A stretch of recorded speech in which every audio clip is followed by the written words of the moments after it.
Salut les fruités, aujourd'hui petite vidéo qui va en intéresser plus d'un. C'est une vidéo qui va concerner le clenbuterol. Le clenbuterol, qu'est-ce que c'est? Alors déjà avant de commencer cette vidéo, j'aimerais quand même vous dire que je ne conseille absolument pas l'utilisation de clenbuterol. Et je serais vraiment content de pouvoir réussir à aider des gens à réaliser cette cure dans les meilleures conditions possibles, plutôt qu'ils fassent n'importe quoi avec des informations qu'ils trouveraient sur internet un peu à gauche à droite. Et je peux vous garantir que sur internet on peut trouver tout et n'importe quoi.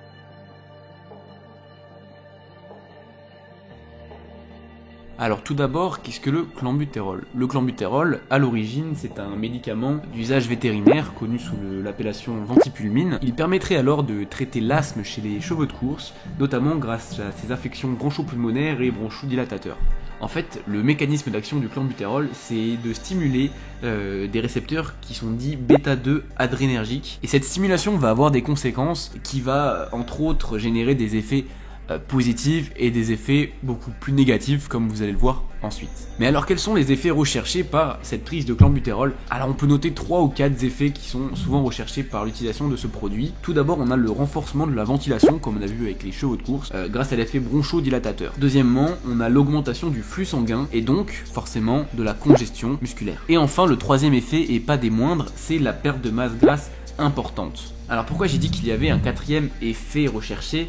C'est parce qu'il y a certains mythes qui tournent autour de ce médicament et notamment il y a une idée reçue comme quoi il y aurait une action anticatabolique sur la masse sèche, ce qui reviendrait à sécher en fait tout en prenant de la masse musculaire. Or, il faut savoir que ce mythe date du début des années 80, date à laquelle les sportifs et notamment les bodybuilders ont commencé à utiliser le clenbuterol. Et suite à la découverte de ce produit, il était annoncé comme le nouvel anabolisant du marché. C'est-à-dire qu'il a été mis sur le marché dans le but non pas de sécher, mais de remplacer les stéroïdes anabolisants afin de prendre de la masse musculaire. Car la détection de ces stéroïdes anabolisants lors de tests était devenue très efficace, mais je peux vous le garantir, le clenbuterol n'a pas d'action anticatabolique. Je dirais même que c'est le contraire. Étant donné que vous allez perdre une quantité importante de masse grasse, vous allez perdre notamment de la masse musculaire. Car comme dans toute sèche, plus vous allez perdre de masse grasse, plus vous allez perdre également une partie de masse musculaire. Et c'est autant valable avec le clenbuterol qu'avec une sèche classique. Sauf que la perte de poids risque d'être plus rapide avec l'utilisation de clenbuterol et donc la perte de masse musculaire aussi.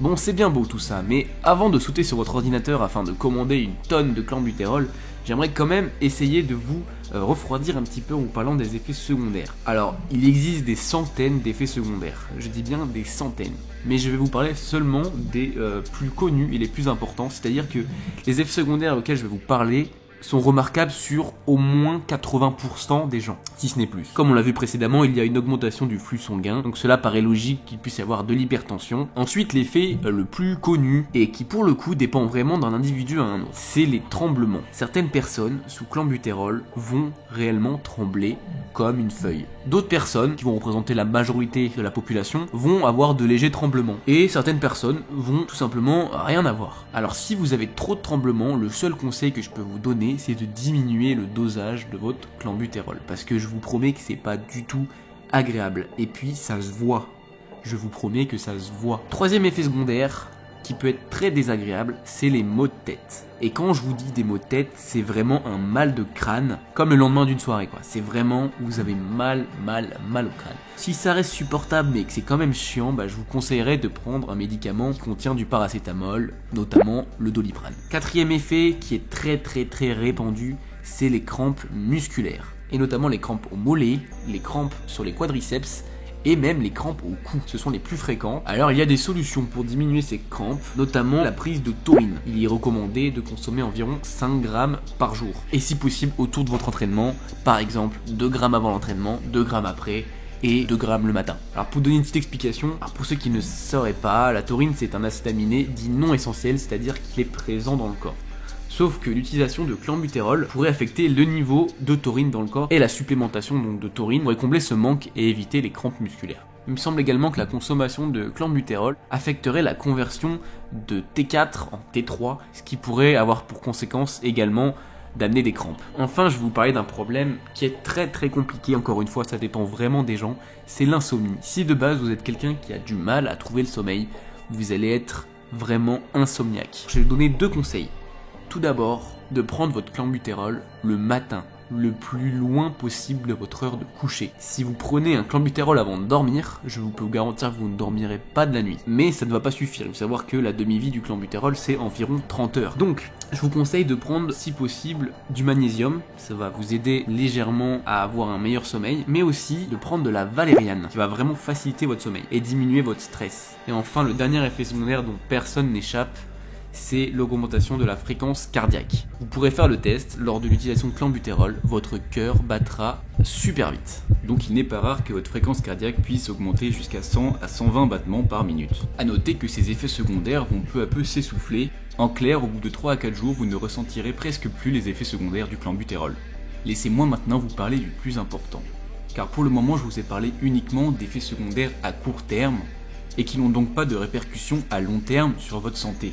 Ces effets sont certes désagréables, mais je sais que beaucoup d'entre vous ne se refroidiront pas à l'idée d'utiliser du clenbuterol pour si peu d'effets secondaires, en considérant qu'il est plus important d'avoir son six-pack pour la plage cet été, quitte à passer 2-3 nuits blanches, et à passer vos journées à trembler comme si vous aviez Parkinson. J'aimerais donc revenir sur un effet secondaire dont on me parle souvent, la nécrose des tissus cardiaques, c'est-à-dire la mort des cellules cardiaques. On sait que le clenbuterol n'est pas bon pour le cœur et peut y causer des problèmes, comme notamment l'élargissement des ventricules.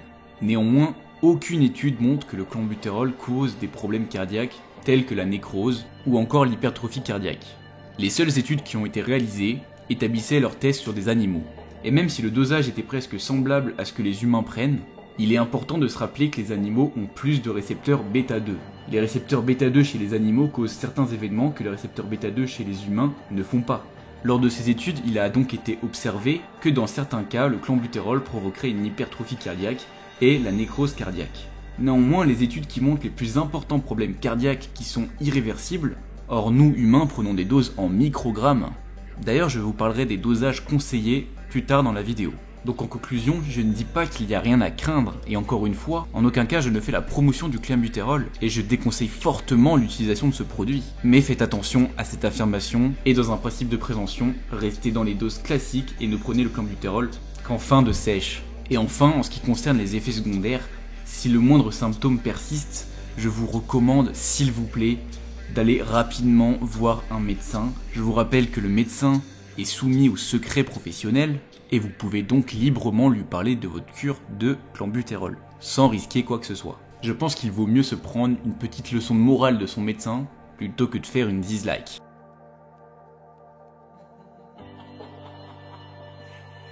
Quelles sont les formes de clenbuterol? La plus connue est le comprimé. Il se prend donc par voie orale avec un verre d'eau. Chaque comprimé est souvent dosé à 10, 20 ou 40 microgrammes. La deuxième forme la plus répandue est le sirop. Il était encore énormément utilisé il y a encore quelques années, avant que le comprimé ait pris le monopole du marché. Enfin, vous pouvez retrouver du clenbuterol sous forme d'injection, comme notamment le Helios, qui est un mélange de clenbuterol et de yohimbine, et qui est un produit injectable.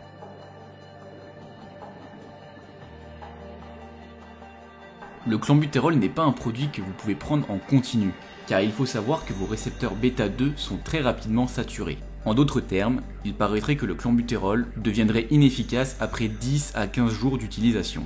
C'est pour ça qu'il est souvent utilisé sous forme de cycles, les plus connus étant 2 semaines on, 2 semaines off, ou 2 jours on, 2 jours off. Néanmoins, il est récemment devenu à la mode d'employer un composé d'antihistaminique qui permet de réguler les bêta-récepteurs tout en restant sur une utilisation de clenbuterol. Cela vous permettrait donc de prendre du clenbuterol en continu sans risquer de saturer vos récepteurs β2. Pour cela, il y a donc 2 solutions. La première étant l'utilisation de kétotifène ou de zaditène avec un dosage de 2 à 3 mg par jour, à prendre de préférence avant le coucher, tout au long de la cure de clenbuterol. Certains utilisateurs rapportent lors d'une utilisation de 12 semaines et plus que le clenbuterol serait encore efficace. Néanmoins, beaucoup de personnes deviennent très assoupies en utilisant ces composés et ne peuvent donc pas s'entraîner correctement. De plus, le kétotifène est un produit illégal et il est donc plus compliqué à acquérir, mais je pense que si vous avez réussi à acheter du clenbuterol, vous n'aurez pas trop de difficultés à trouver du kétotifène. La deuxième solution est d'utiliser du Benadryl ou un antihistaminique différent comme la notamine, qui est un médicament sans ordonnance, accessible en pharmacie, permettant de soigner le mal de transport. Pour son utilisation, il est conseillé d'en prendre tous les 10 jours de cure afin de nettoyer les récepteurs. Vous devrez alors en prendre 50 à 100 mg pendant 7 jours d'affilée. Il est également conseillé de le prendre le soir avant de se coucher. Une fois les 7 jours passés, vous pouvez continuer à utiliser du clenbuterol pendant une dizaine de jours. En clair, vous devrez faire une cure de 7 jours tous les 15 à 20 jours.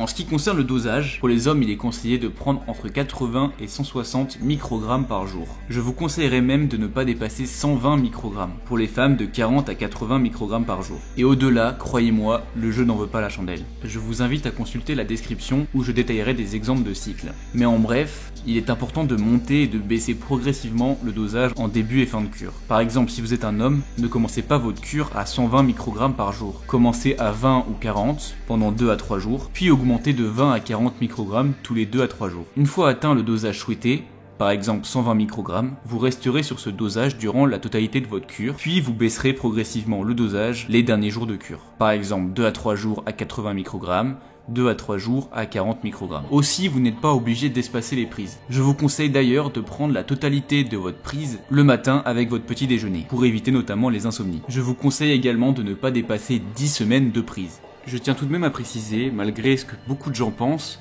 que le clenbuterol n'est pas un produit magique. Vous n'aurez donc pas de résultat si vous ne vous entraînez pas et si vous ne suivez pas une diète de sèche. Car même sous clenbuterol, vous devez créer un déficit calorique si vous souhaitez perdre du gras. C'est tout pour cette vidéo. N'hésitez pas à poser vos questions en commentaire, je répondrai à chacune d'entre elles. Je rappelle une dernière fois que je ne fais en aucun cas la promotion du clenbuterol. Je dirais même que cette vidéo est à but de prévention afin de guider au mieux les personnes ayant pris la décision de prendre du clenbuterol. Si les retours sont plutôt positifs, je ferai sûrement d'autres vidéos du genre, notamment en ce qui concerne les hormones thyroïdiennes. En attendant, je vous fais des gros bisous, prenez soin de votre santé car vous n'en avez qu'une, et comme disait France Gall, nous n'avons pas besoin d'applaudissements, ni d'être dans la lumière, ni d'avoir un six-pack sur la plage pour être heureux.